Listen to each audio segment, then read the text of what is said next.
Hello everyone, we will do the third tutorial in this video covering heat transfer in a duct. The duct's dimensions will be 100 millimeters in height, 500 millimeters in width, and 1500 millimeters in length. The inlet velocity will be 1 meter per second, and the fluid will be air. Let's begin with point creation and changing the meters units into millimeters to make things easier.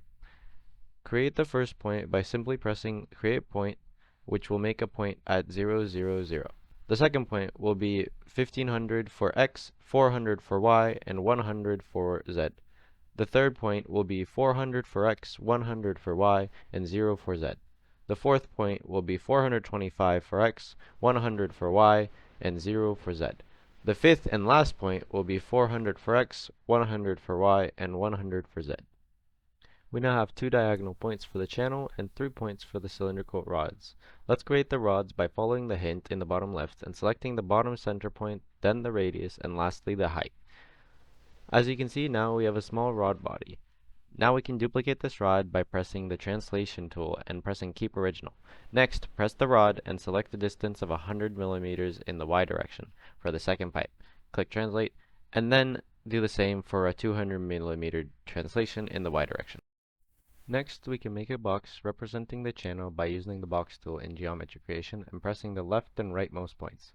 Following the rectangular box being made, we will move on to the Boolean operation subtract using the green minus sign on the left. This will allow us to press the rectangular box hiding it and then selecting the rod to make it one body. Repeat this process for the remaining 2 rods. Let's hide the points to make things easier to see and right-click this left side of the channel and rename it inlet. Repeat this process for the right surface of the channel, naming it outlet. Now hold Control continuously while you right-click the front surface, rotate the model, and right-click the rear surface. Both must be selected before naming them wall. The remaining top and bottom surface can be selected the same way and named symmetry. The last step for the geometry creation is to use multi-select to name the 3 rods wall hot, as seen on screen. You may now press to mesh. For the mesh, we will use refinement level 1 and keep everything else the default except the wall treatment, which we will set to yes so that prism layers are generated around the wall. Now just press generate. Once the mesh is generated, you can see the prism layers here around the rods. Now let's check inside to make sure it looks good with the cut plane on the right.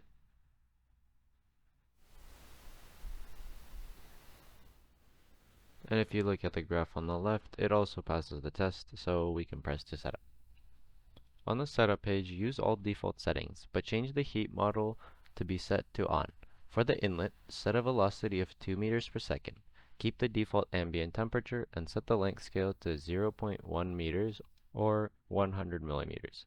For the outlet, keep the default conditions. Next is wall. Let's start with wall hot and set the wall type to temperature and set the temperature to 500 Kelvin.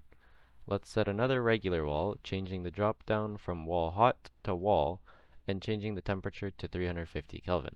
For the last step, set up symmetry by just applying it. Now that we have all the surfaces, we can press to solution. For this simulation, we have one monitoring point behind the center rod at 0.46 for x, 0.20 for y, 0.05 for z. Click on the newly made point and set it to monitor temperature. Then just press run and wait. Since the simulation is already over 1,000 iterations and the convergence graph has mostly converged and the monitoring graph has stabilized, let's just pause it and go to result. Let's now create a plane at 0.2 in the y direction and another plane at 0.06 in the z direction. Let's set temperature for our variable for plane 1 and hide unnecessary elements. As you can see, the walls are hot here. Next, do the same for the second plane. We can now do the velocity on the second plane, which will give us a vector plot and allow us to visualize the separation around the rods as seen here. One last thing we can do is select velocity magnitude for the second plane.